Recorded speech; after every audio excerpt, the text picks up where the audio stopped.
Good morning. This is the Brew, and I'm your host, Lex.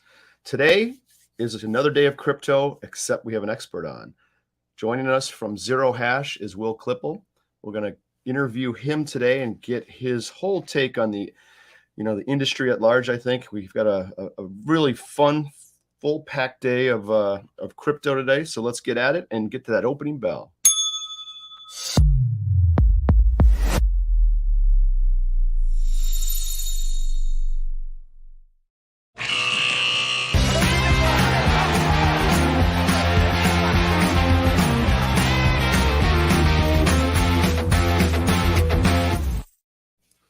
Mal, it's gonna be a good day. This is your day again. Unbelievable, right? How are you? Be a good one. I'm good. I got the inner office memo to wear the dark outfit today, just like you did. I would stay tuned for this one, everyone. Stay in because this is an expert in crypto. This is going to be a fun show. Yep, it is. So I've known Will for a good bit. So he's been a good friend of ours at Tradier and personally. So he's got quite a background. We're gonna let him tell us all about it when we get there. Okay. And then we're gonna go through a variety of topics on crypto. So it's going to be a great educational episode. I think this is. These topics. Wait a minute. These topics. It's just in. I swear, hot off the press. Are you ready? Should we get busy? I think we're going to need all the whole deal, right? I know. I went back on coffee today just because I wanted to be fully awake. I know. I got my little red cup today. I'm going red cup. Oh, nice. So, yeah, nice. This is a good one. Oh, you're very Christmassy. You're very market green and red. Yeah, I'm kind of seasonal, unseasonal. All right, let's get Will out here and get busy. What do you say?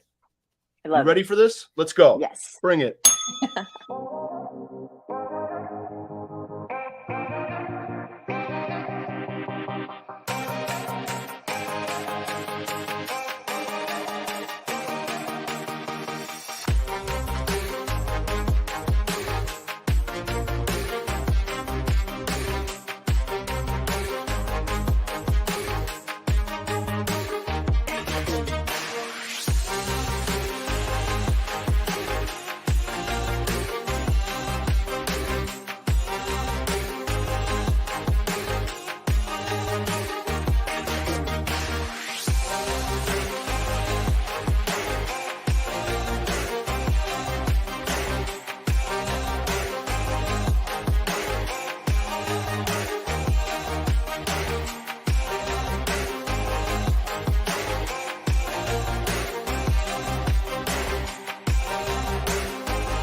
Good morning, Will Klippel. How are you? I'm doing great. After an intro like that, it's hard not to feel pretty excited to be here. It's good to see you guys. You too, man. Yeah. That's quite the commercial. I love that thing. So that is that a marketing thing? I'm assuming from you guys. It's a big commercial. Yeah, I had zero personally to do with that. I wish I could take some credit, but we've got an incredible marketing team, and that specifically was around our launch earlier this year with Stripe. So Stripe's one of the many customers that we work with directly to provide digital asset infrastructure for. Cool. All right, Mal, I'm gonna get started because then I'm gonna take a side seat. I'm gonna ask Will a couple questions here, and then I'm gonna let you take over for the basics. All right, I'm gonna get comfortable. Yep. So, Will, first of all, let's get people familiar with you. So, give us the introduction. Tell us a bit about yourself and your background relative to Zero Hash and crypto. Yeah, sure. So, yeah, totally. So, Born and raised in St. Louis, Missouri, which is far, way away from Wall Street, but went there after college, started my career with Forex.com. So I was an early employee there. At the time, Forex.com was kind of like the E-Trade for currency trading. They had the fortitude to get that URL early and grew with it. Got the opportunity to set up their UK operation. So it's based out of London for a number of years. Shifted from retail foreign currency trading to institutional FX, working specifically for an ECN and running their prime brokerage business there. Before that, then shifting over to algorithmic trading, specifically AI and natural language processing, which is Lex when I met you a few years ago on that front. And then more recently, at the start of this year, transitioned to Zero Hash to be fully into crypto now. I had been involved personally and professionally in crypto previously, but this is kind of the time now that I'm fully immersed in the product. Okay, great. That's quite the background. So to me, it seems like, you started out in the traditional financial markets, let's say. Yep. What was the, kind of the catalyst for you to kind of sort of shift gears and get into the crypto space? Yeah, I mean, candidly, like I've always thought of myself as a trader. I've always personally traded. So, even starting early in my career when I was working at FX, I also traded equities options, in my PA account. And even had oil royalties in Wichita, Kansas. Just kind of like to dabble in a lot of different tradable markets and tradable products. And so crypto around 2017 got my attention because that's when Bitcoin was kind of crossing over the $1,000 mark. It was starting to get a little bit of play on CNBC, but not much. And for me, coming from FX, where it's already a 24/5 market, I was like, well, add 2 more days into the mix, and let's get after it. So I started trading crypto in my PA account in 2017. And it's funny, I didn't really start to appreciate the much wider application of it until I started to dig into the different blockchains, the different use cases, and really stopped thinking of it as just spot crypto and started looking at the entire ecosystem of digital assets. Okay, that's interesting. So I'm sure you found that the crypto markets relative to traditional financial markets. There's got to be certain things that are way different and other things that are certainly similar. What do you have around that? The differences and similarities. So it's funny. Like a lot of people just say crypto, but that's such an all-encompassing term, right? So you've got like spot crypto, you have crypto derivatives, you have crypto CFDs outside of the US, which is huge. And then you have all of the other, tokenized assets, which actually have, nothing to do with, Bitcoin or Ethereum, whether they're trading on exchange or off exchange, right? And so a lot of the similarities are that you still need to have certain functions represented in the market. You still have to have a market maker. For spot crypto, there needs to be an exchange or a broker involved. And what we're finding is that as the market matures, some of these roles that you find in traditional finance are starting to mature as well. So like the concept of a central limit order book or a central clear, some of these concepts that are very common in traditional markets have to, kind of materialize within crypto and are starting to materialize in crypto. But that's kind of the main differences. And of course, like the 24/7 nature, obviously it's always on.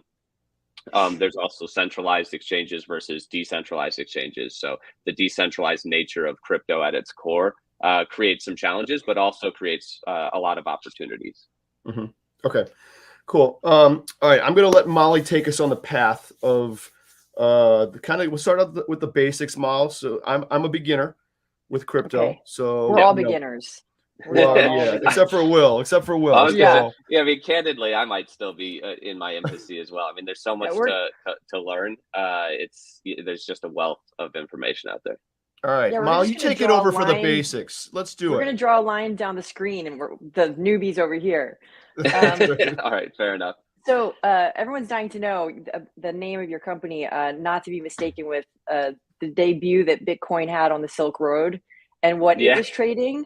Yeah. For more time than mining, right? Yeah, Okay. yes, we are talking exactly, and it's funny actually that the firm originally was called Seed CX, and morphed into Zero Hash, as we matured. But yeah, so Okay. the firm itself's been around since 2017, so in 6 years plus, which in crypto terms is like 6 decades. It may as well have been Right. Dog years. so Yeah. pretty well established. Yeah. Right.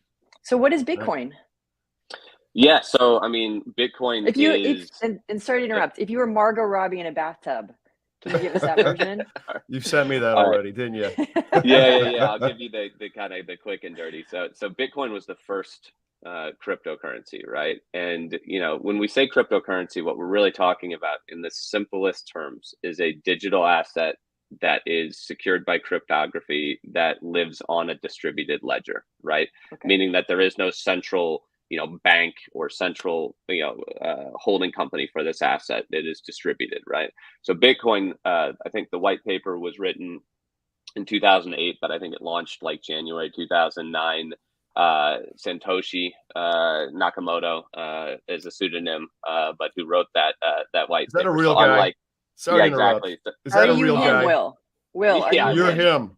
I Okay. wish if I was him, I would be on an island somewhere, because I think he's got a lot of You Bitcoin. You could be when you're just That not would telling be us on an island. that'd be the best reveal I think you guys could have on Totally. on your show. Unfortunately, no. But Bitcoin at its core is the stalwart of cryptocurrencies, right? So it has been commonly referred to as digital gold. It is scarce. There's a finite supply. There's 21 million total. It's got these halving events that have to do with the mining. Trying to keep it simple, it is a proof of work cryptocurrency, which means that there's an effort for the computers to validate each transaction, right? And so on a distributed ledger, you have a whole bunch of different validators working to make sure that the books and records are legitimate. The cool thing about Bitcoin is that you can go back over that distributed ledger, that blockchain, and see every transaction that's ever been done in a public way since the beginning, right? So unlike a bank, you and I can't go and say, okay, what transactions have been done through HSBC, today or for the last year or 10 years or whatever. With Bitcoin, you actually can go and do that. Mm-hmm. And so it was originally created as a P2P cash, system without the need of a central authority, in simple terms. And, I guess it's been 15 years since then. And now it's really matured into a true store of value that's being leveraged by companies, by countries, by individuals, and it's not going away. As they say that you can't put the toothpaste back in the tube, Right. Ma, and they've tried before. Before. Let me ask something to Will. I want to make sure I understand the relationship here. So I have to put everything in terms of fun sort of beverages for adults. Okay. So my understanding, if I'm right about this, I could be wrong. Cryptocurrency is like whiskey. Whiskey is a large, epithet term for everything underneath it. So cryptocurrency is like whiskey, and then bourbon is a whiskey, like Bitcoin is a cryptocurrency, and then Ethereum is like rye. Is it kind of like that? See? I like that analogy. I like that analogy. I mean, it's early in the morning, but all of these things are interesting so for me. Good, so, Alex. But no, you're right. Yeah. So if you can think about it, is Bitcoin was the catalyst for cryptocurrencies, but there's thousands and thousands of cryptocurrencies out there. Mm-hmm. At Zero Hash, we support 65 assets, which is actually one of the widest offerings for an infrastructure provider out there. But we're really selective in terms of which assets we support. So there's a whole kind of criteria that we use to determine if there's utility, if there's which blockchain it's based on. There's a lot of different criteria that we are very cognizant of before we support that asset. Okay. Got it. So speak to that cryptocurrency, blockchain, tokenized assets. Give us the world of the differences. Yeah, sure. So so cryptocurrency is really just the asset itself. So kind of like Bitcoin, Ethereum, XRP, Solana, different different assets on there. The blockchain is the distributed ledger that those assets exist on, right? And then tokenized assets are like a cryptocurrency, but they represent a real world asset that exists in the world. So like you could tokenize something like real estate or fine art or music royalties, and that tokenized asset is typically exchangeable for a real tangible good, or that doesn't live on the blockchain. Got it. Okay, cool. And then just go a little. So tokenized asset could an IPO, and an ICO kind of combine somehow? Yeah, so there's a lot of different creative things, projects out there. There's DAOs, there's ICOs, there's IPOs. There are a number of different creative applications for this technology that I think we're just barely scratching the surface on. So, Ethereum, for example, different blockchain than Bitcoin, operates much more like a distributed computer network, and that has the capabilities of smart contracts, right? So you can build smart contracts to execute. So you could do blockchain-based, IPOs based around smart contract, for example. There's a lot of different applications. Okay, great. So Ethereum and other cryptocurrencies, what are the differences? Ethereum and Bitcoin. Yeah, so those are kind of the two heavy hitters, right? So Ethereum is 5 years newer. I think it was 2013. Vitalik Buterin is the person who and do we know what planet he's from? Do we know? Yeah, Pleiadian? exactly. He's living on the same planet the other guy is. The one thing I will say, what's interesting is that it's not a pseudonym; it's a real person, and and so we have. There's a bit less kind of mystique around it, right? And more that, hey, here's the intention. You can talk with him and say, like, what was your intention when you were building this? And the thing that's really kind of incredible about Ethereum is, one, it's a mechanism for people to build on, right? Bitcoin is a peer-to-peer cash system, right? Ethereum is really a full network that allows for building blocks, meaning that I can create decentralized apps that are basically like apps that you would use in your phone, but that are decentralized. They don't have a central person, controlling it. There's smart contracts that can execute on a certain set of or subset of conditions that don't need human intervention. There is, last year, I think it was 2022, Ethereum underwent a massive change that was years in the making, where it moved from proof of work to proof of stake. And by doing so, it became significantly more energy efficient. And many people feel that it's more secure as the world adopts more Ethereum based smart contract use and expands upon that. So there's a lot more utility to Ethereum in terms of different things that can be built on it, and there's a whole kind of subset of layer twos, which are blockchains on top of Ethereum, and products that are built on those. So it's definitely a different animal.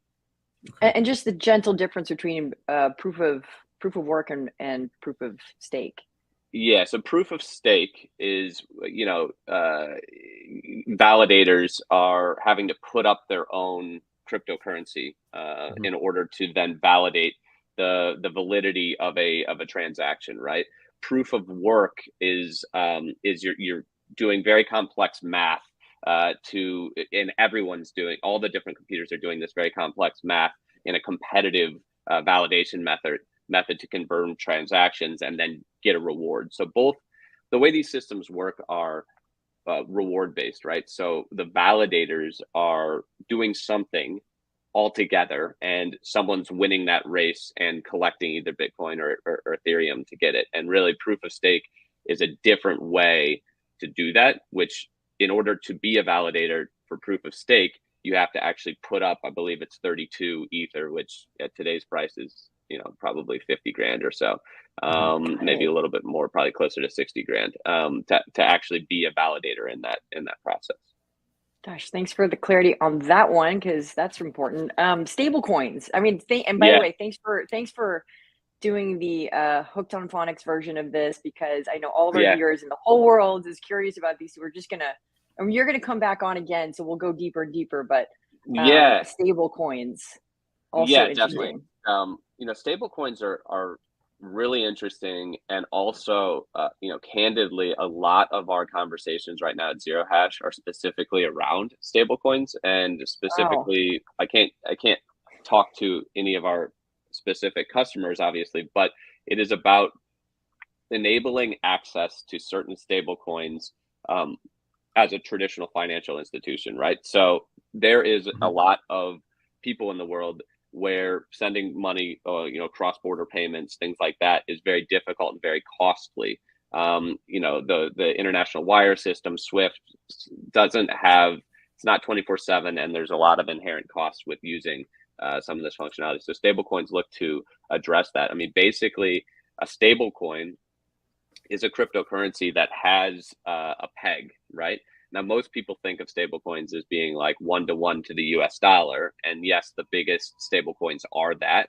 But Mhm. technically, it doesn't even have to be a peg to a fiat. You could have a stablecoin that is pegged to gold or to silver, or, you know, any underlying asset that has value. A stablecoin is designed, and as the name suggests, to be a digital version of that price stability for that specific asset. So probably the most, you know, common that we deal with today, at least in the U.S., is USDC.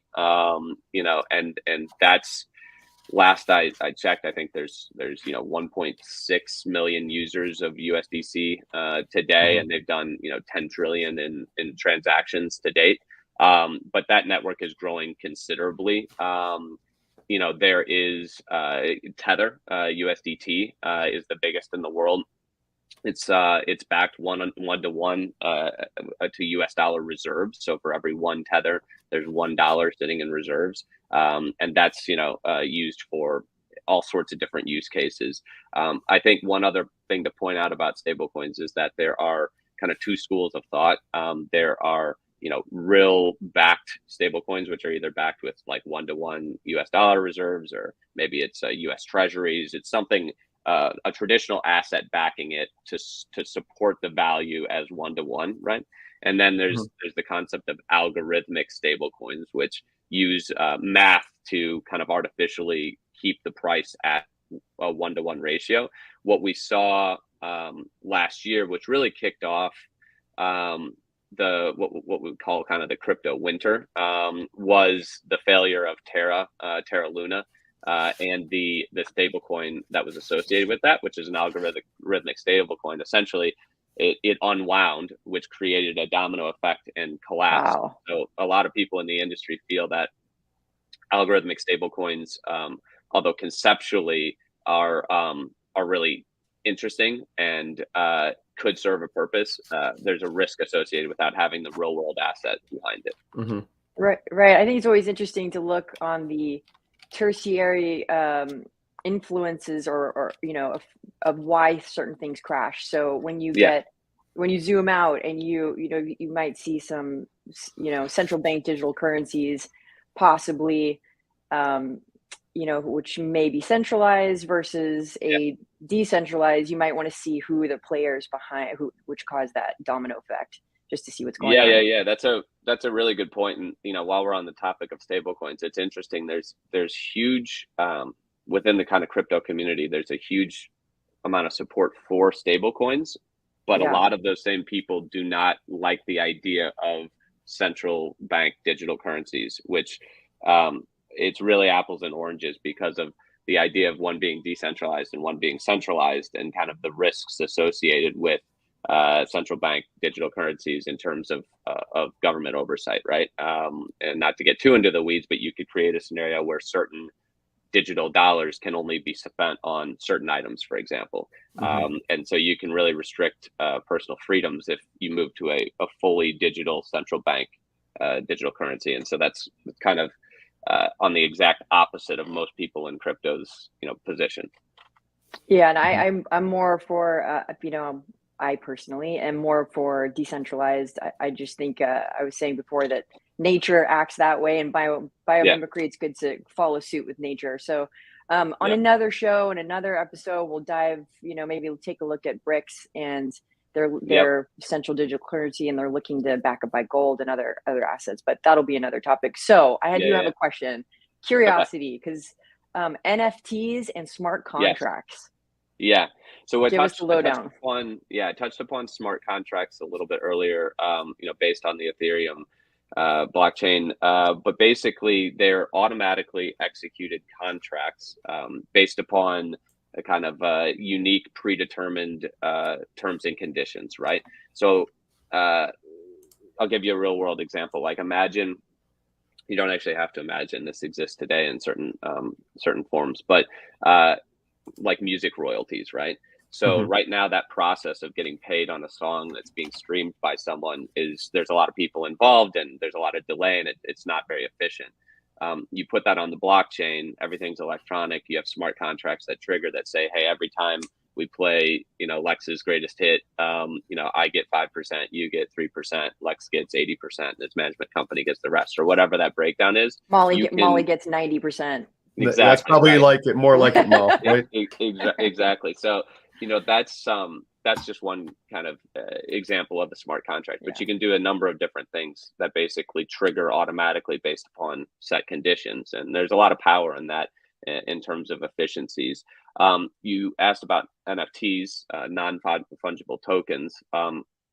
Think about those as being unique. So when you hear the word NFT, think unique. The idea is that it's non-fungible. So unlike a US dollar, which you can exchange for another US dollar, like an NFT is its own unique thing, which can be valuable, meaning that, like, I don't look at NFTs as, this JPEG of an ape that, during the NFT bubble, people are paying millions of dollars. Sorry to interrupt, because this is so out there. I would highly recommend people to, search when they have time NFTs and some of the images, because some are incredibly beautiful, and then you have like some strange ones. So it's like this weird world that people are getting used to. Yeah. And the one thing I would say to all the listeners is that don't think of NFTs just as like art. That's been the most publicized kind of way to incorporate NFTs. But an NFT is just simply something that is unique. So it could be a ticket to an event. It could be your seat at an event, right? And so you get this NFT, and it allows you to have a seat at a very exclusive event in a year. And so now I've got this non-fungible token. Calling me. Yeah. What I don't get about this, the NFT part of it is, so it could be on art, it could be on music, it could be on anything, as you said, right? Who preserves the value of the asset that's behind it, right? If there's no centralized government backing it, where does the value prop come with these things? I'm missing the whole point here. No, you're onto something. So NFTs can be kind of divided into two worlds, right? One, an NFT can represent a real world asset, right? So I've got this NFT, and this NFT entitles me to a pair of Nike shoes, right? So I can go to a store and exchange my NFT for a specific Nike shoe collection, right? That's an example of having a physical asset behind the NFT. On the other hand, you can have an NFT that is itself the product, right? And so, like, this image, right? You and I can just take a screenshot or take a capture of an image on a computer and say, I've got this image. It's a digital image, but the NFT is embedded in that image, which makes it unique. And so, just like art or some other tradable asset, it's really just the value is determined by buyers and sellers. How much is someone willing to pay for this JPEG that is unique, right? And what we saw was that during what I would call kind of the NFT bubble a few years ago, you saw this artificial inflation of value with some of these NFTs. And then, just like we saw, with tulips, 300 years ago, you get to a certain point where people are like, wait, like, why am I paying $1 million for a tulip, right? And so it's the same idea. There are, certainly NFTs that still are holding value, but there was definitely a ton that were overinflated. Right. So you used the Nike example earlier, the Nike shoes. So I just want to make sure I understand.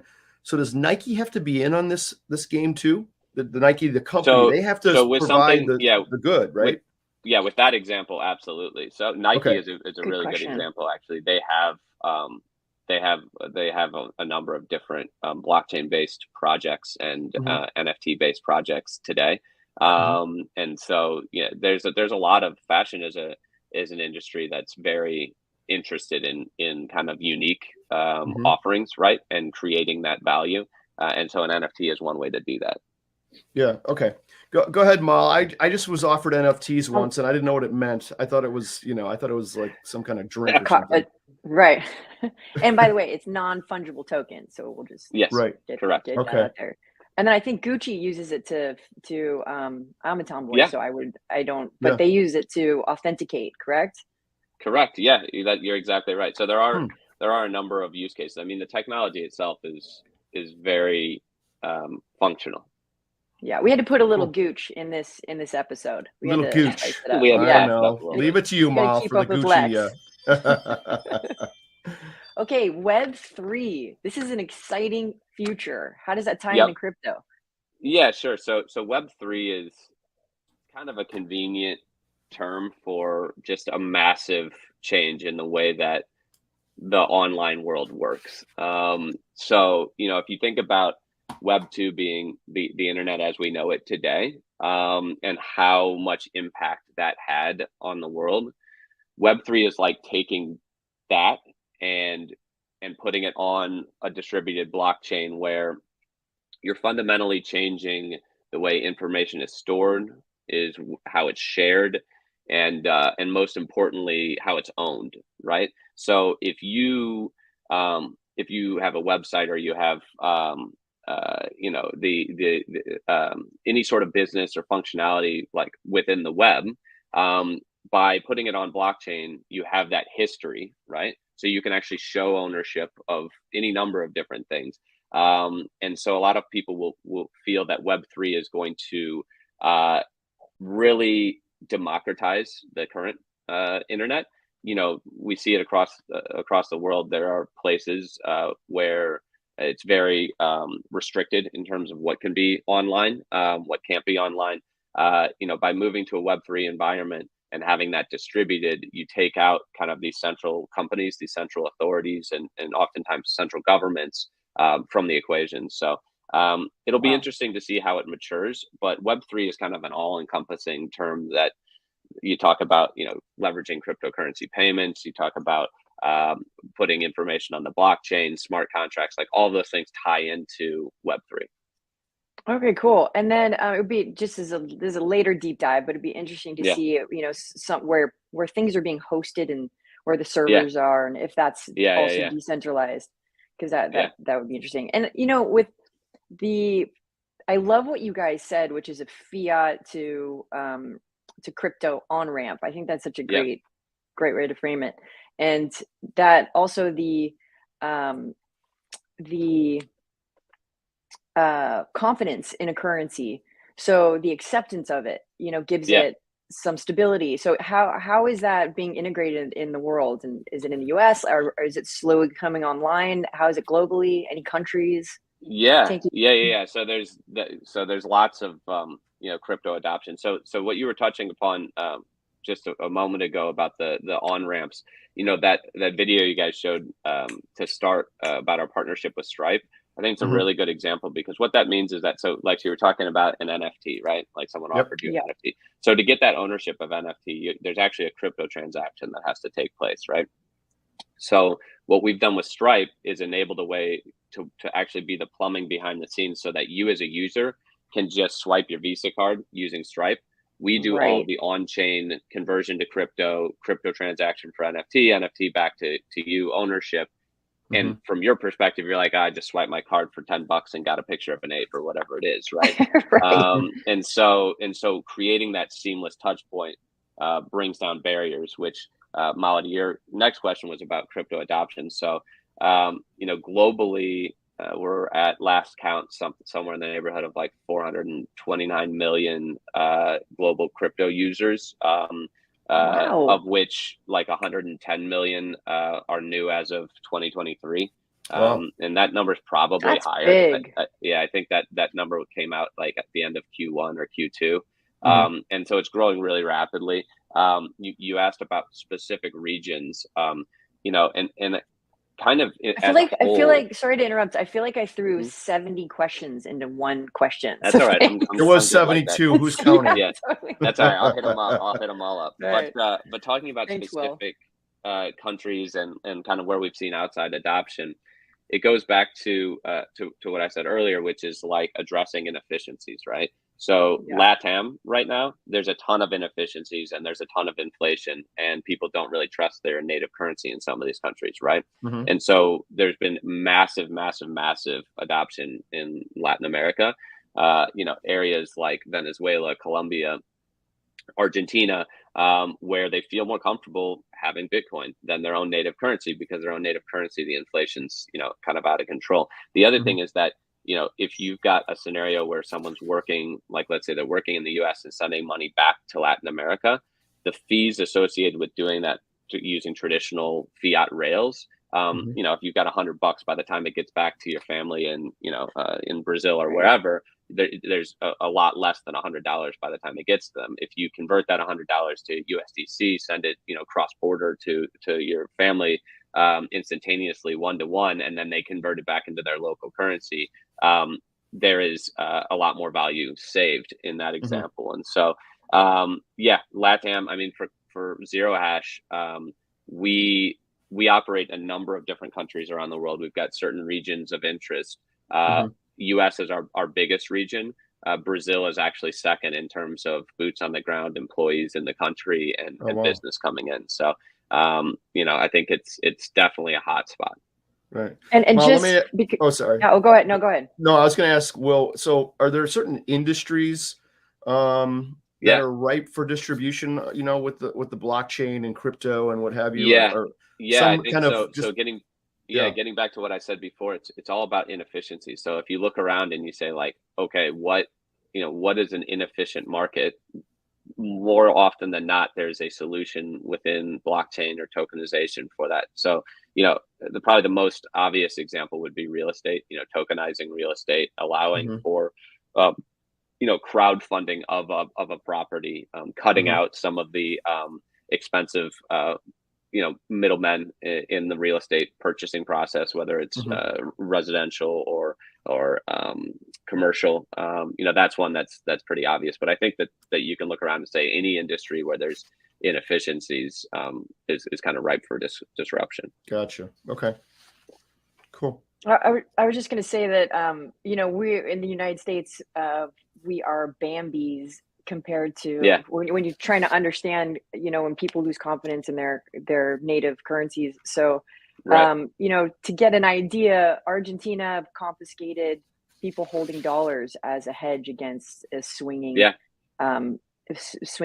currency. And so people would actually strap dollar bills in chunks to their bodies and try to get across the border. So this is like a really real thing. Yeah, it is. It's absolutely, it's important.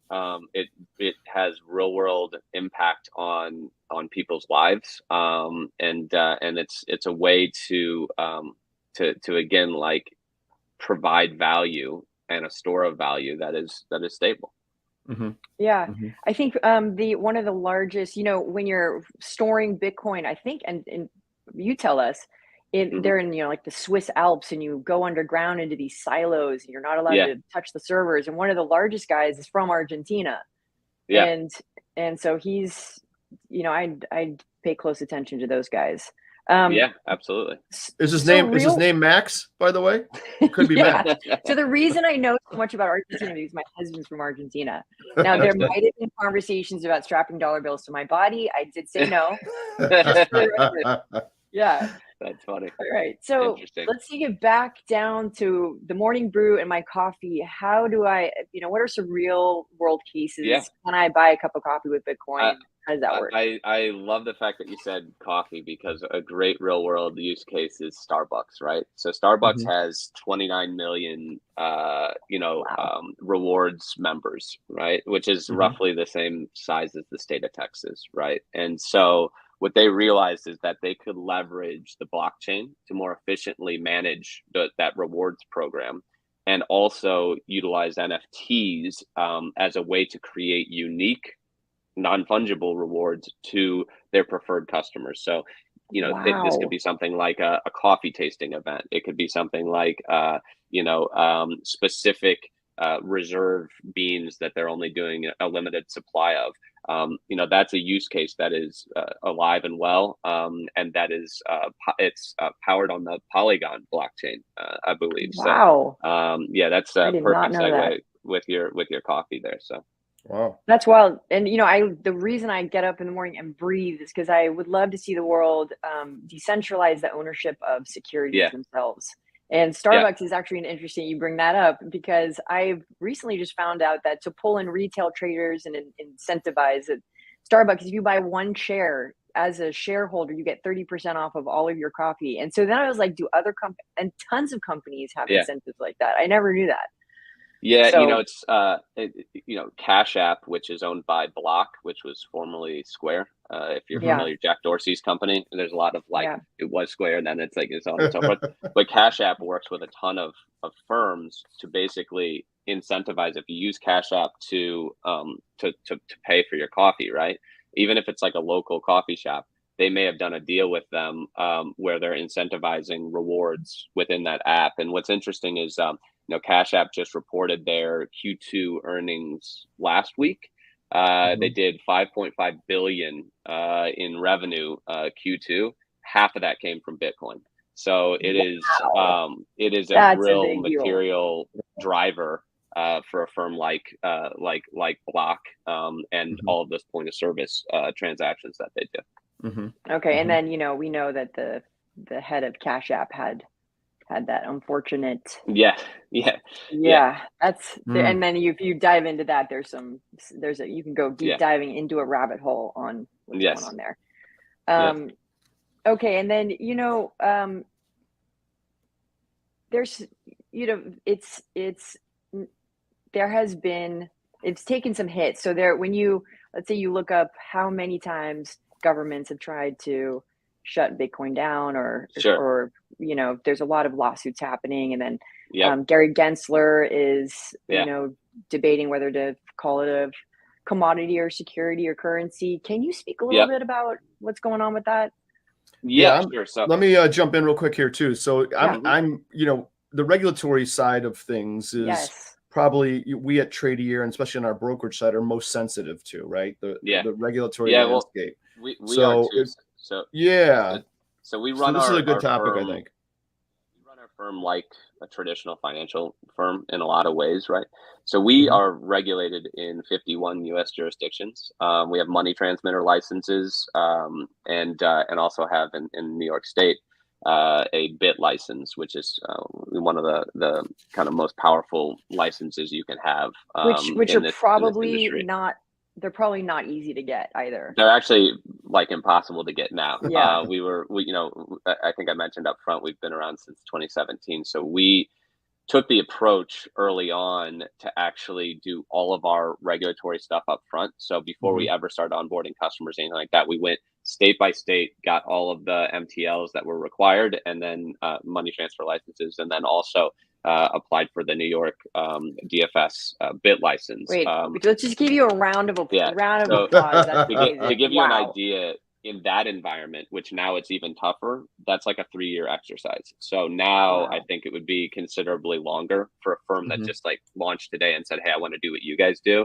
Like there's a real barrier to entry. Is it like the DMV on steroids?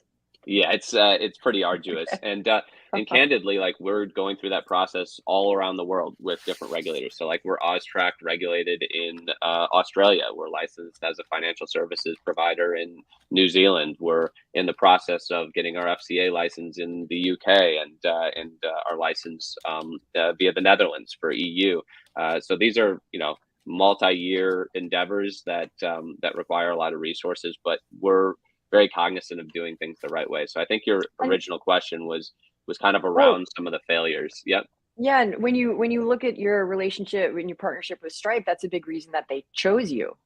Yeah. I mean, we've it's been choppy waters for the last year. You had, I think I mentioned, you had Terra Luna blow up, you had Celsius go down, you had BlockFi, FTX was the biggest, bigger than Bernie Madoff, in terms of really the amount of money that just evaporated. And it was essentially, they were doing something that it gave crypto a bad name, but they were doing something that anyone could do in any industry, which is take customer funds and go run off and buy property with it, or use it to buy a boat or an island, like whatever you wanted to do. Yeah, and this is interesting too, because if you really reach, it's coming, they're in bankruptcy, suit, so you can see a lot of these transcripts, and you can see that Jay Clayton, former chairman of the SEC, was talking to Sam Bankman-Fried from the very beginning. They had several meetings, and so I just want to zoom out and look again at when something falls,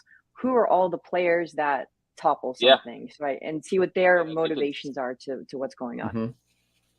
It's a pretty egregious example of kind of like, almost like a magic act, like showing like a lot of, bright, shiny lights where you're not seeing what the other hand's doing, right? They had the naming rights on the Miami Heat, arena. They, all the major league umpires had FTX patches, F1, so on and so forth. I mean, candidly, at my last firm, when I was dealing in natural language processing and AI, like FTX was a customer of ours, and they were a good customer of ours, and we were as surprised as anyone.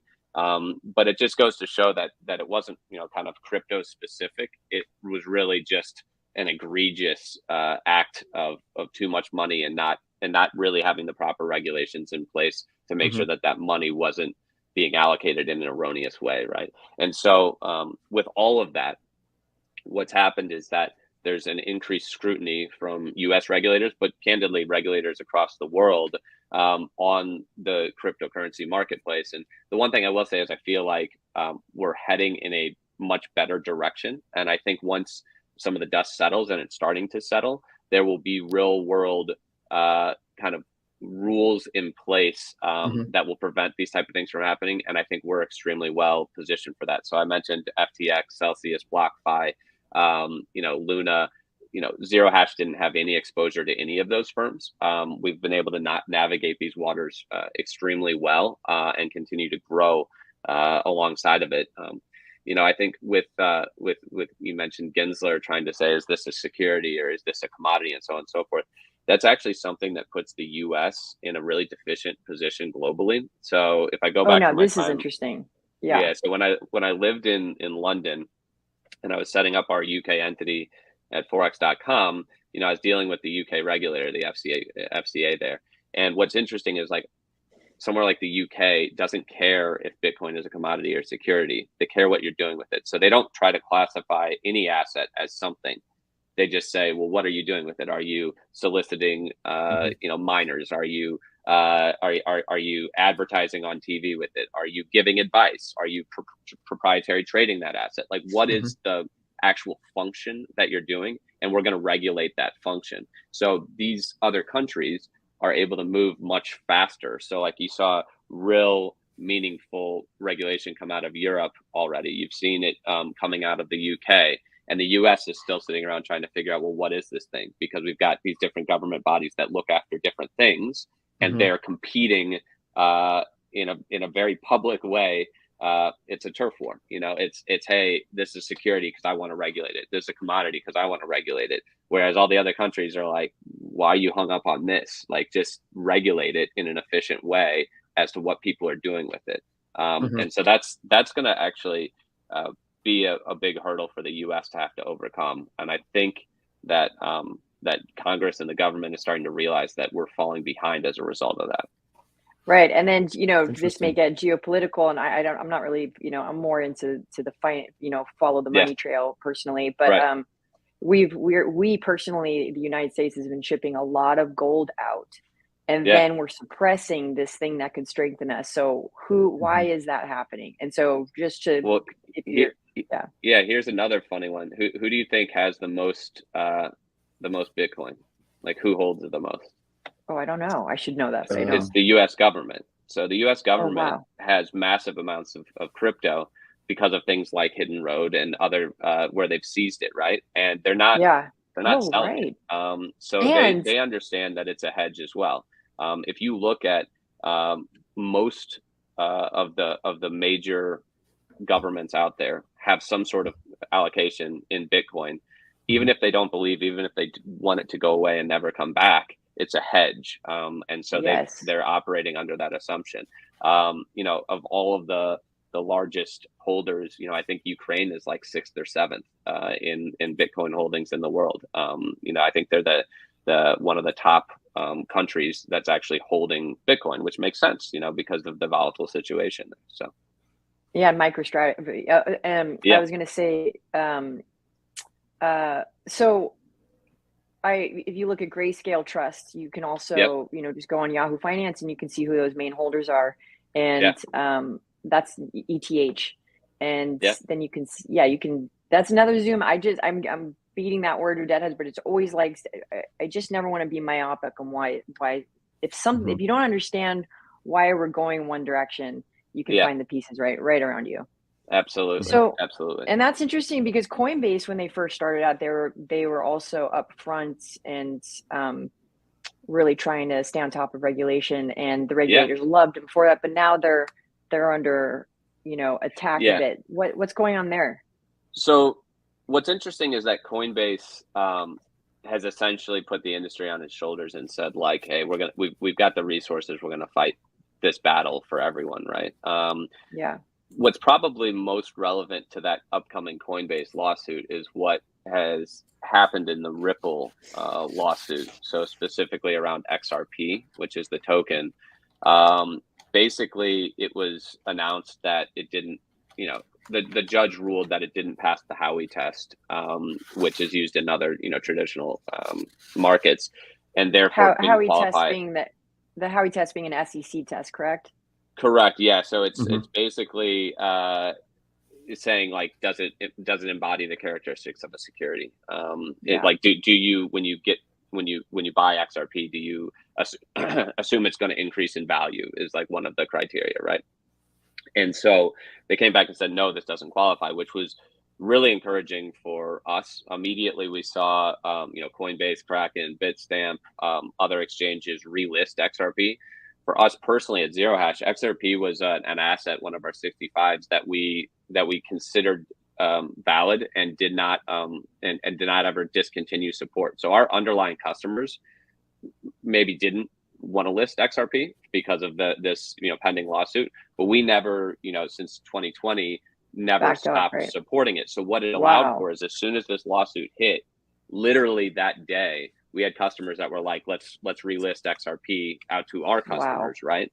And so, keep in mind, we're a B2B organization, so we're powering these other firms that then allow them to extend this token. So we were able to kind of nimbly say, hey, let's flip on XRP. And of course, volumes went through the roof in that token because of it. But it really was a big win for the industry to say, like, this, you have to look at these assets individually and use pre-existing criteria to classify them. And this doesn't pass that pre-existing criteria. So why do you think you can regulate it as such? And so that's kind of, I think, a big win. And it'll be interesting to see how that continues to play out in the Coinbase lawsuit. Got it. And so if you were to, and I don't know if you can talk to this, but if you were going to say whether, I'd like to know Bitcoin separate from cryptocurrencies. Do you think it's currency, commodity, security? What name would you put on it? So, I mean, right now it embodies the characteristics of a commodity. Again, like, this is a U.S. unique problem, right? Trying to classify it. Yeah. Sorry to interrupt. Should we just briefly state the difference, if you wanted to state the difference between a security and a commodity? I mean, yes. I mean, basically, like, I think commodities, at least my opinion, are that it has, certain characteristics, right? So, like, a commodity would have some degree of scarcity to it, right? I also think a commodity, probably has to adhere to some sort of storage capability, right? So like you have to be able to store the commodity and ultimately be able to exchange it for value. And a security secure would be like, there's a guy out there that if, like, for instance, on Joe Rogan, Elon Musk smoked weed and it dropped his stock price. So if there's someone out there who can affect something, I mean, just to simplify it. No, yeah, that's a really good, that's a good way to put it. Yeah. I mean, a security is, in my opinion, a much more narrower world in which we live in. But yeah, so I think that dependent upon the cryptocurrency, it could be classified as a commodity. It could be classified as a security. Like there's absolutely tokens out there that should be classified as securities. So I'm not of the belief to say like, oh, none of these are. It's just the ones that we operate in, we intentionally don't list or support assets that we feel are securities. We're not in the securities business. And so we're very careful about that. And we use pre-existing criteria to say like, this is what we support and this is what we don't support. Got it. Cool. And then crypto's, just wrap it up into crypto's future. Where do you see it going? So I'm excited. I mean, I think that as we start to get common sense regulation in place, global adoption's already taking off, as we touched upon. I think the crypto winter is ending. There's a ton of real world use cases. I mentioned Block, their earnings, 5.5 billion, half of it coming from Bitcoin. That's a big deal. On Monday, so 2 days ago, PayPal launched their own stablecoin. You're talking about the biggest, payment network out there, launching their own dollar-backed stablecoin, which is a total game changer in terms of bringing this foreground. But even beyond that, look at how many major tier one investment platforms have moved into crypto or blockchain in the last year, right? You've got BlackRock, Fidelity, JP Morgan, Morgan Chase, Goldman Sachs, Interactive Brokers, who we work with.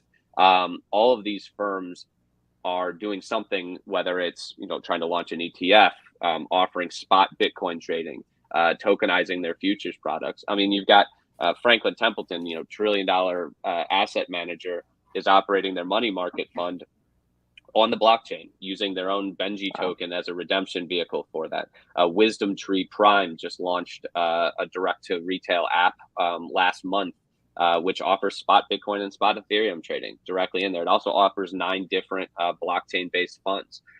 So these are, huge industry names that are now drinking the Kool-Aid. And so I think it's an extremely exciting time to be in digital assets and to be in crypto. Yeah. We cannot thank you enough. That was really, really nice. Like that was cool. I've done a lot of research and that was a really well succinct, presentation and introduction for a lot of people. So thank you. Awesome. I'm so happy you guys invited me to join. This was a lot of fun and the time flew by. Yeah, it did. It was awesome. It was fantastic. Molly, thanks for being the hostess with the mostest there. Holy cow.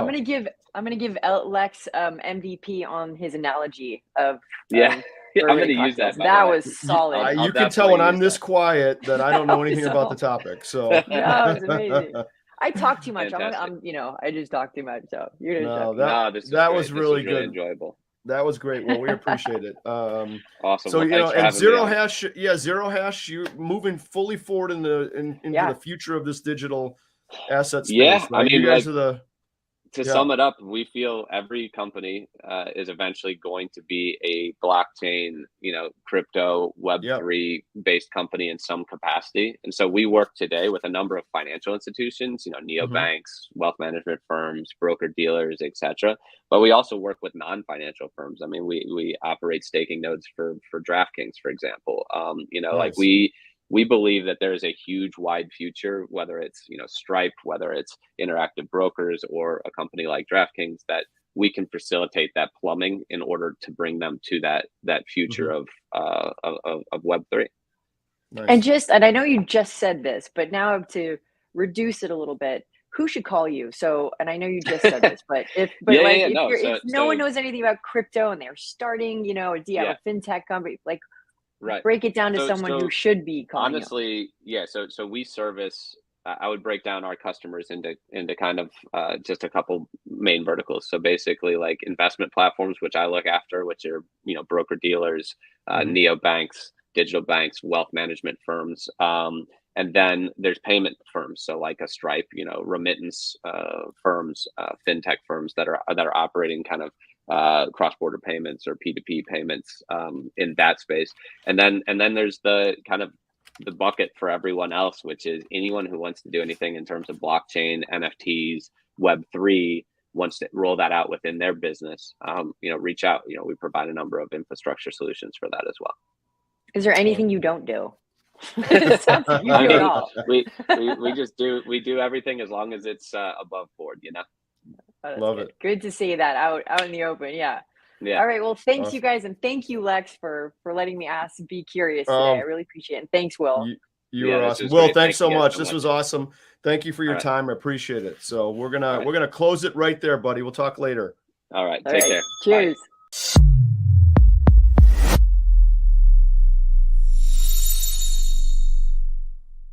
All opinions expressed by Tradier Hub contributors are solely the contributors' opinions and do not reflect the opinions of Tradier nor its affiliates and/or subsidiaries. You should not treat any opinion expressed by Hub contributors as a specific inducement to make a particular investment or to follow a particular strategy, but only as an expression of their opinion. The contributors' opinions are based on their own personal research, but neither Tradier nor its affiliates and/or subsidiaries warrants its completeness or accuracy, and it should not be relied upon as such. Any trades or positions discussed or referred to by contributors may or may not be actual live trades or positions. Such information is not intended to be financial or investment advice. Tradier Inc. is the parent company of Tradier Brokerage Inc. Tradier Brokerage Inc. and Tradier Inc. are separate entities with their own products and services. Securities products and services are offered through Tradier Brokerage Inc. Tradier Brokerage Inc. is an independent subsidiary of Tradier Inc. All rights reserved. Member FINRA.